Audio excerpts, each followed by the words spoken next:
Actually ঘড়ি হচ্ছে একটা জুয়েলারি, ঠিক আছে, যেটা সবাই এফোর্ড করতে পারে না। অনেকেই বলে ঘড়ির দোকান নাকি আর চলে না। সত্যিটা হলো এই, যার কাছে সময়ের মূল্য আছে বা যে সময়ের মূল্য বোঝে সেই ঘড়ির মূল্যটা বোঝে। মানুষের লাইফস্টাইল, মানুষের ডিসিপ্লিন, প্রফেশনাল লুক, নিজের প্রতি রেসপেক্ট সব কিছুই। কেউ এসে যদি তোমাকে হঠাৎ করে বলে যে ঘড়ির দোকান হচ্ছে শেষ, ঘড়ির দোকান হচ্ছে ফিনিশ, সে সময়ের মূল্য কখনোই বোঝেনি। সময় কি জিনিস সে সেটা জানেই না। কারণ মোবাইলেও তো ঘড়ি আছে, তা বলে কি সবাই ঘড়ি পরা বন্ধ করে দিয়েছে?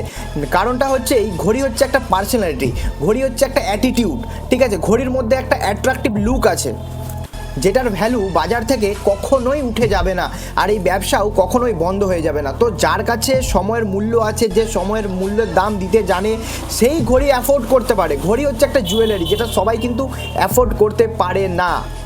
ঘড়ির মতো যে চলতে জানে, যে সময়কে সম্মান করে, তার ব্যবসা একদিন ঠিক ব্যাক হবেই। কেমন?